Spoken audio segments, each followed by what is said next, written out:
그가 찔림은 우리의 허물을 인함이요 그가 상함은 우리의 죄악을 인함이라. 그가 징계를 받음으로 우리가 평화를 누리고 그가 채찍에 맞음으로 우리가 나음을 입었도다.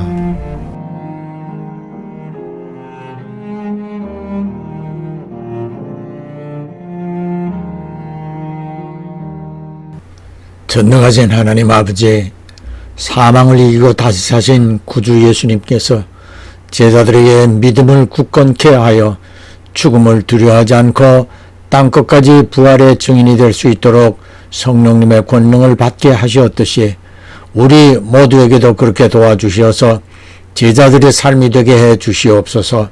하나님께서 기뻐하시고 저희들 모두 은혜 받는 예배가 되도록 성령님 도와주시옵소서.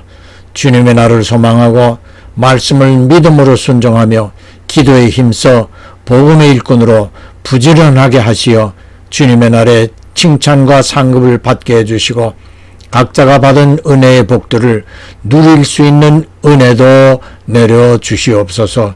코로나에서도 우리 모두 안전하게 지켜주시옵소서. 예수님 이름으로 기도함나이다. 아멘.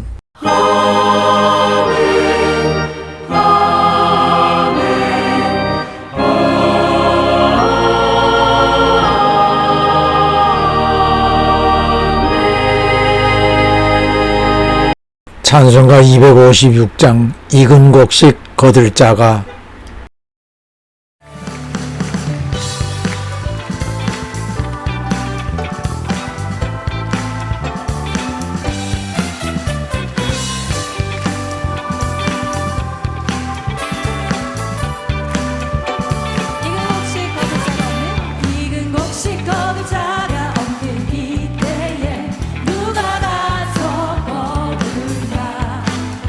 내가 멋지게 이르게 하자요.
오늘의 복음 사도행전 13장 2절 3절입니다. 주를 섬겨 금식할 때에 성령이 가라사대 내가 불러 시키는 일을 위하여 바나바와 사울을 따로 세우라. 이에 금식하며 기도하고 두 사람에게 안수하여 보내니라. 아멘. 부르심과 보내심.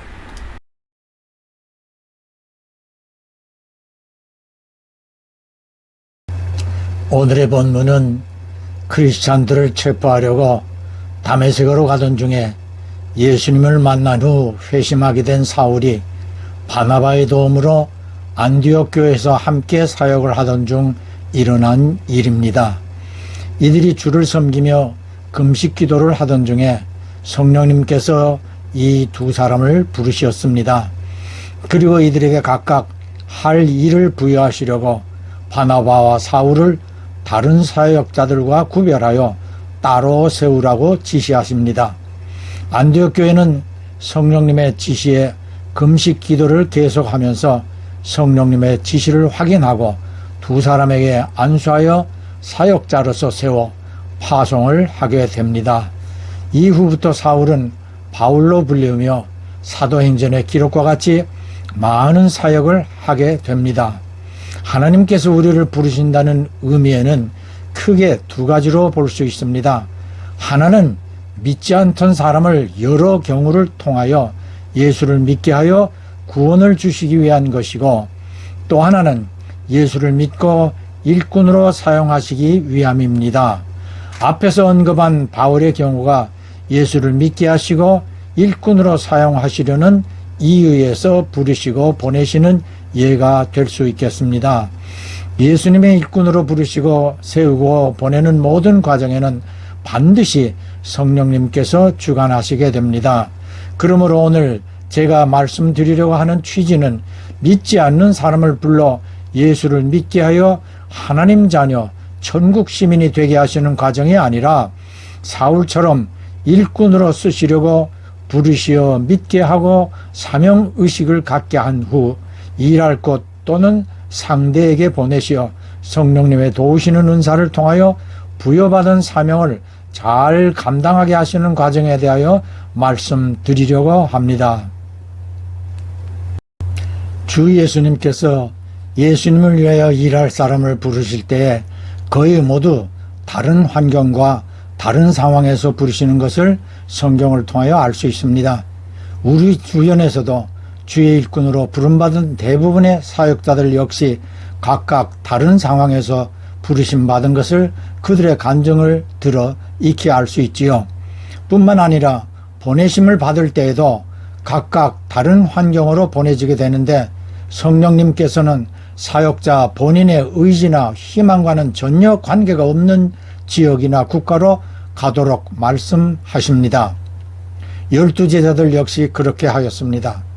어떤 사역자는 너무 황당하다고 생각되어 그 지시를 거부하는 경우도 있지만 그 사람의 주변 상황이 이상하게 변화되는 어려움을 맞게 되어 결국은 성령님이 지시하시는 곳으로 가게 됩니다. 지난주 설교에서 언급하였던 요나 선지자의 경우가 그렇습니다.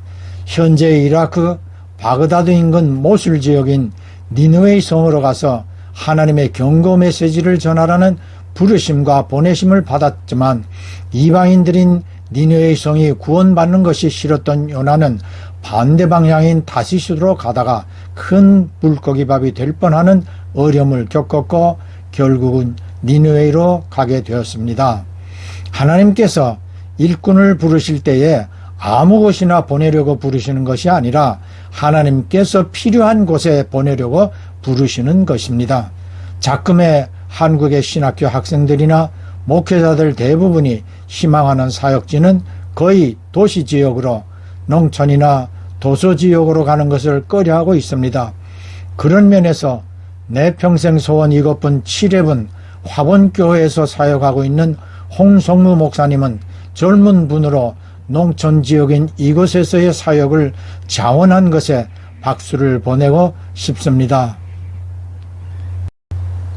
보내심을 위하여 부르실 때에 대부분 예수를 믿고 있는 사람을 부르십니다. 믿지 않는 사람을 불러 훈련을 시켜 보낸다는 것은 여러 문제가 있을 수 있습니다. 특별한 경우가 아니면 대부분 신앙심이 깊고 선교에 관심이 있거나 외국어에 능숙하거나 또는 대인관계가 원만하고 인내심이 강한 사람을 하나님은 선택하였습니다. 해당 국가의 언어를 사용할 수 없다면 선교가 불가능할 수 있겠지요. 인내심이 없고 조그만 성격이라면 언어, 기후, 문화, 풍습, 종교 등 모든 환경이 다른 국가에 가서 선교하는 것이 쉽지 않을 것입니다. 저처럼 미국에 와 있는 사역자들도 비록 한인들을 대상으로 사역을 하고 있지만 미국에서의 생활을 위하여 영어 사용을 반드시 해야 합니다. 또한 한 가족을 구원받게 하려고 가족 중에 한 사람을 부르시기도 합니다. 순탄하게 한 식구를 통하여 가족 전체가 또는 형제들이 예수를 믿게 되면 좋겠지만 다른 식구들의 불신앙이 계속되면 하나님께서는 특단의 조치를 통하여 전 가족을 돌아오게도 하십니다. 기독교 방송 새롭게 하소서 프로그램에 출연하여 간증을 한 바 있는 악역 배우 강성진 씨 경우가 그렇습니다.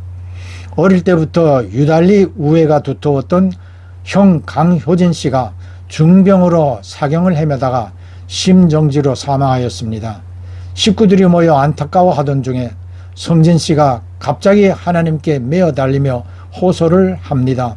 형이 믿던 하나님이 정말 계신다면 형을 이대로 죽게 마시고 하루만이라도 살려주시어 형과 몇 마디의 말이라도 나눌 수 있게 해주십시오라는 눈물의 기도였습니다. 그런데 죽었던 형이 눈을 떴고 거의 하루 동안 형제가 부모와 아들이 손을 꼭 잡고 애타는 눈으로 대화를 나누었습니다. 형 효진 씨가 몇 마디 한 말은 반드시 교회에 나가고 예수를 믿어야 한다는 당부의 말이었고, 그리고 형 효진 씨는 하늘나라로 떠났습니다. 이후 성진 씨와 가족들이 예수를 믿게 되었고, 이후 신앙심이 좋은 걸그룹 출신 미모의 이현영 씨와 결혼을 하였고 교회와 사회봉사에 열심으로 참여하고 있습니다. 푸른 바다 나서니 뭐 어디든지 가오리다. 여기는 집이 아니다. 정말 너가 살아야 할 집이 있다. 나를 위해서 인도에 올 수 없느냐? 그것이 하나의 하나님께서 저희에게 준 어떤 사명이라는 생각이에요. 막으리까 죽음인 저가 1993년 7월 달에 네. 인도 굉장히 덥거든요. 그때 네. 이제 그 학생들하고 같이 인도 단기 선교를 갔어요. 네. 덥다는 게 몇 도까지 올라가요? 그 기장이 안내를 해주는데 46도. 46도? 46도요? 예, 예. 아이, 우리 덥다는 얘기하면 안 되겠다. 예, 예. 그 정도인데. 네. 그래서 또 이제 46도라니까 그냥 한국으로 돌아가고 싶다. 이런 생각이 먼저 나고 또 이제 기내에서 나왔잖아요. 네. 그런데 화장실 가니까 네. 뭐 휴지가 없더라고요. 그 왼손으로 화장실 처리를 해야 되는 나라. 그리고 또 밖에 오니까 이렇게 거리에 뭐 소하고 사람들 이렇게 같이 뭐, 다녀요? 예, 같이 누워 있고 이런 모습 보니까 네. 주님 인도 선교로 불러주시지 않아서 감사합니다. 예. 그 고백이었죠. 네. 그 단어 이름이? 부르심이죠. 네. 오퍼링이라는 네. 그 우리 청년들이 찬양을 몸 찬양을 드렸는데 네. 그때 주님께서 저에게 헌신 그리고 나를 위해서 인도에 올 수 없느냐? 집으로 가는 길에 네. 네. 여기는 집이 아니다. 정말 너가 살아야 할 집이 있다. 이런 마음을 주셔서 제가 이제 기도하기 시작했죠. 네. 그리고 또 이제 저에게 성령께서 네. 말씀을 하시는 거죠. 근데 그 말씀을 듣는 순간 네. 네. 예. 그 하나님께서 말씀하셨을 때 그냥 막 하늘이 노랗잖아요. 예. 그렇게 저도 그랬어요. 아까 그 말씀하셨던 인도로 오지 않겠느냐. 네. 여기가 네 집이 아니다. 네. 아, 인도로 안 불러주셔서 감사합니다라고 했는데, 네. 근데 그 말씀을 딱 받으셨을 때 어떻게 어떠셨어요? 그냥 딱 결정이 되던가요? 사실 근데 그쯤 그런 마음이 있었을 때 성령께서 믿음으로 구한 것은 이곳에서 다 응답된다라고 말씀해 주셨어요. 그러니까 하나님 말씀을 들었기 때문에 요동함이 없죠. 네. 그러고서 거기에서 이제 선포했어요. 예. 말씀을 선포하고 어? 기도하고 예배하게 되니까 시장통이 시끄러운 곳인데 예. 지나가는 사람들이 찬양 소리에 들어오고 또 기도 소리에 들어오고 해서 이제 예수 믿는 사람들이 복음을 듣는 사람들이 예. 이제 많아져서 네. 지금 하나님의 은혜로 16교회 교회와 예. 예. 3,300명이 아니에요. 3,500명이 넘어요. 그새 또 200명이 늘었네요. 네. 그러니까 처음에 방해나 그런 건 없어요? 뭐 예배 드릴 때? 방해도 많았죠. 이게 갑자기 또 예배를 못 드리게 하는 경우 있고 또 찾아와서 그 문 닫으라고 하는 경우도 있고 그리고 이제 저희 이제 제자교회들이 굉장히 많은데 뭐 텐트 치고 예배 드릴 때 뭐 힌두 근본주의자들이 뭐 습격해서 텐트 뭐 다 부시고 뭐 아이들 때리고 쫓아내고 그런 적도 많았죠. 사랑하는 제자가 전기 사고로 사망하는 사건도 있으셨다고요. 네.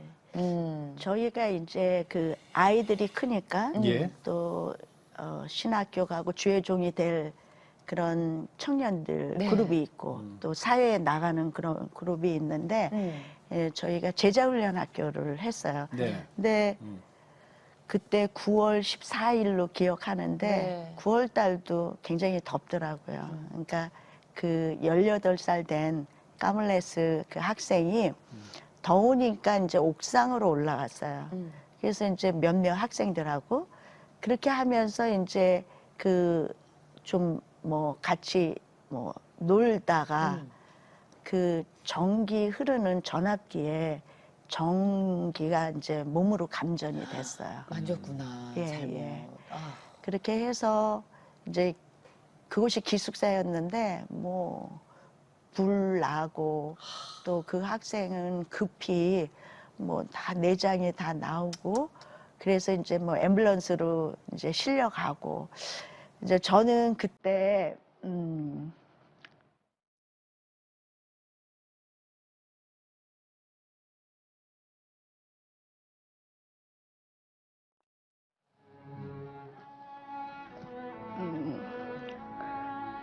이제 제가 인도 선교를 이제 끝이구나 이런 생각을 했죠. 예.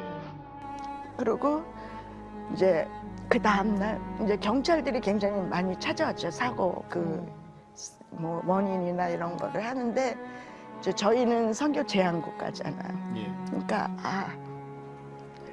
한국으로 돌아가야 되겠구나 이런 생각을 했고 이제 그 다음날 이제 병원을 갔더니 정말 새까맣게 탔어요. 96%가 화상을 입었어요. 정말 까매요. 그런데 그래도 감사하게 이 눈동자가 이렇게 움직여져요. 그런데 그 경찰들이 왔을 때 정말 눈으로 이렇게 말을 하는 것 같은데 그거를 다 이해를 하더라고요, 경찰들이. 그리고 그 어떤 사고의 원인을 예. 내 잘못이다. 근데 그 까물레스가 시골에서 왔어요. 한 예. 뭐 2,000km 정도 되는 곳에서. 네. 그런데 아버지가 오셨어요. 근데 인도는 대가족 제도고 가족이 굉장히 끈끈한데 아들이 이제 객사를 한 거나 마찬가지잖아요. 그러니까 참 마음이 아팠는데 예. 그 아버지가 왜 이렇게 이런 사고가 일어났니? 그랬더니 아주 정말 작은 무슨 자기가 잘못해서 그렇다고 하니까 부모님들도 저에게 어떤 원망이 없었어요. 그 상황이 굉장히 어려운 상황이었는데 예. 네, 일주일 뒤에 음. 이런 얘기를 하더라고요. 너무 두려웠는데 굉장히 아프고 고통스러웠는데 주님이 예수님만 찾았는데 그때 예수님이 나를 안아줬고 그리고 지금 예수님을 알겠는데 지금 내 손을 붙잡고 있다. 나는 이제 갑니다. 그 천국으로 친구에게요? 간다. 예, 천국에 갑니다. 갑니다. 갑니다. 이제 말 더듬더듬하죠. 이 식도까지 탔으니까. 그러면서 나는 우리 시골에 교회를 짓고 싶었고 그때 많은 사람들을 초청해서 예배를 드리고 싶었다. 예. 근데 그것이 하나의 하나님께서 저희에게 준 어떤 사명이라는 생각을 했어요. 그리고 그 친구가 갔을 때 참 허망하더라고요. 그런데 이제 우리는 뭐 학생들도 다 이제 가고 부모님들이 찾아와서 사고가 났으니까 다 가고 그랬는데 한 델리에서 이제 한 17시간 떨어진 곳에 학생이 찾아왔어요. 근데 포클레인으로 이 사고가 나서 손이 잘려졌어요. 근데 아니 우리는 지금 사고가 나서 지금 제자훈련 학교를 할 수가 없다. 그랬더니 나는 22살인데 예. 사고가 나서 소망이 없었대요. 그런데 바로 옆에 있는 친구가 예수님을 전해서 나는 정말 살고 싶은 그런 예. 소망이 생겼대. 그리고 묻고 해서 이 훈련학교에 와서 하나님을 더 알고 싶다고. 그래서 그 해에 저희가 그 학생 하나를 훈련을 시켜서 이제 졸업생 한 명을 이렇게 졸업시키게 됐는데 하나님께서는 하나님 일은 하나님께서 하신다라는 거를 그때 알게 되고 근데 그 이후로 모든 게 그냥 모든 문제가 그냥 사라져 버린 거 그냥 원 상태로 오고 우리는 그냥 보통 일상생활에서 하나님 사명을 그대로 또 진행하는 그렇게 하나님께서 근데 그 그러면 환경을 주셨어요. 그 시골 교회에 네. 시골에 내 네, 고향에다 교회를 짓고 싶었어요 했잖아요. 네. 거기가 교회가 지어졌나요? 네, 저희 손 다친 친구. 나중에 제자 훈련 받은? 네, 그 친구가 거기에서 사역을 하고 있고 가정교회를 지금 하고 있는데 뭐 반듯한 교회 건물은 지어지진 않았어요. 그렇지만 가정교회에서 이제 시작하게 됐죠. 건물이 무슨 교회인가요? 네. 예배 드리는 교회죠. 네. 그러니까 그 친구가 그걸 대신 이뤘군요. 네. 본인의 의지와 관계없이 성령님의 권고로 여의도 순복음교회 소속 선교사로 인도에 보내심을 받아 24년 동안 사역을 하고 있는 배정희 선교사님이 기독교 방송에서의 내가 매일 기쁘게 출연하여 간증을 한 내용이었습니다. 마지막 부분에서 가르치던 제자 한 사람이 감전사고로 사망하는 사건을 이야기할 때에 보는 저도 가슴이 먹먹하였습니다. 선교사역이란 이렇게 핍박과 사건 속에서 하나님의 도우심을 받으면서 해야 하는 사역입니다.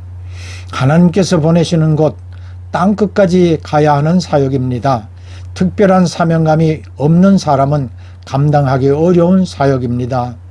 저처럼 풍요로운 미국 땅에서 동포들을 대상으로 사역하는 사람들은 감히 흉내도 못 낼 어려움, 목숨까지도 잃을 각오가 되어야 할 수 있는 사역입니다. 이번에는 저와 관계되는 부르심과 보내심에 대한 이야기를 하겠습니다.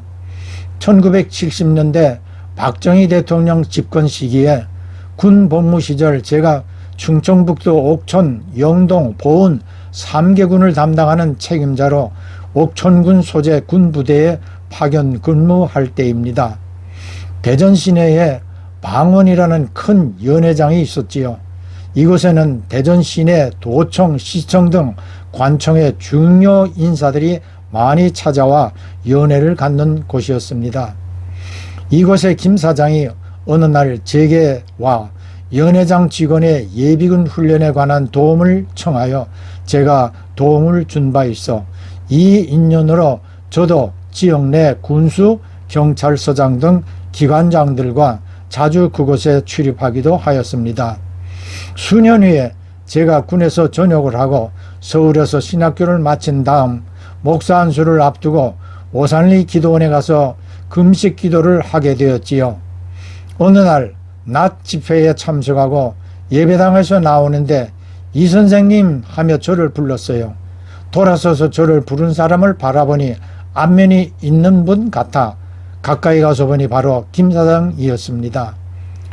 대화를 나누면서 그의 사정을 들어보니 그의 아내가 직원과 불륜을 하게 되어 헤어지고 식당도 청산한 후 이 기도원에 와서 이후의 인생을 위하여 기도굴에서 금식 기도 중이라 하였습니다. 저 역시 전역 후 목사 안수를 위하여 기도하러 왔다가 하며 서로의 인생에 놀라워하였습니다. 나중에 들은 바 김 사장은 일본 선교사로 사역을 한다고 하였습니다. 저는 미국으로 그는 일본으로 보냄을 받는 참으로 묘한 만남이었다고 여겨집니다. 보내심 받은 자들의 고백을 담은 찬송가 부름받아 나선 이 몸을 조수아님이 찬양합니다. 이 예배를 마치면 오늘의 말씀으로 재충전한 여러분은 이사야 선지자가 내가 여기 있나이다 나를 보내소서 라고 한 것처럼 각자의 삶의 터전으로 보내심 받은 자들이 됩니다. 식당 앞에만 가도 음식 냄새가, 생선 가게는 비린내가, 꽃들은 꽃의 향기가 납니다. 우리는 세상을 향한 빛과 소금의 삶으로 예수 그리스도의 향기가 나는 한 주간이 되어야겠지요. 이름 없이 빛도 없이 묵묵히 받은 직분에 충성할 때에 하늘나라 여러분의 보물창고에도 상급들이 차곡차곡 쌓여질 것입니다. 이 찬양을 마음으로 함께 부르며 우리 각자가 주님께 드리는 신앙의 고백이 되어지기를 주 예수님 이름으로 축복합니다. 예, 아멘, 할렐루야. 부름받아 나선 이 몸 어디든지 가오리다. 괴로우나 즐거우나 주만 따라가오리니 어느 누가 막으리까. 죽음인들 막으리까. 어느 누가 막으리까.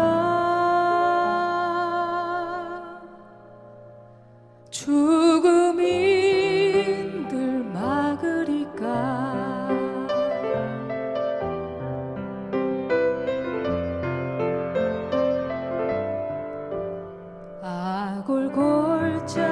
아골골짝인들에도 복음 들고 가오리다. 소돔 같은 거리에도 사랑 안고 찾아가서 종의 몸에 지닌 것도 아낌없이 드리리다.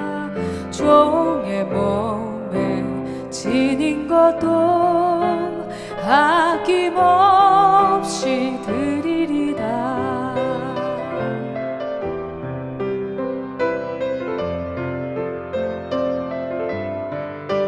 존귀 영광 모든 권세 주님 홀로 받으소서.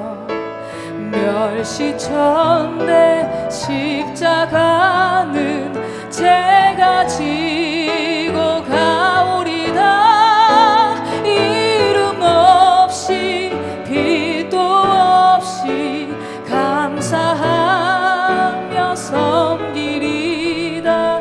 이름 없이 빛도 없이 감사하며 섬기리다. 이름 없이 빛도 없이 감사하며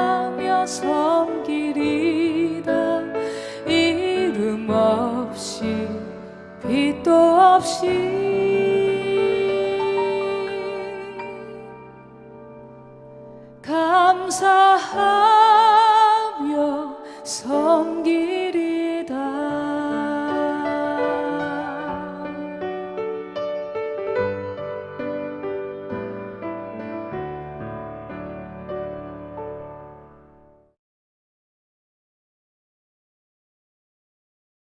봉헌은 예배에서의 한 요소입니다.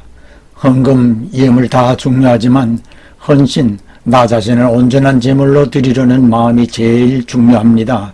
주 예수께서는 십자가에서 피와 물을 다 쏟으시어 우리를 위해 희생하신 어린 양의 제물입니다.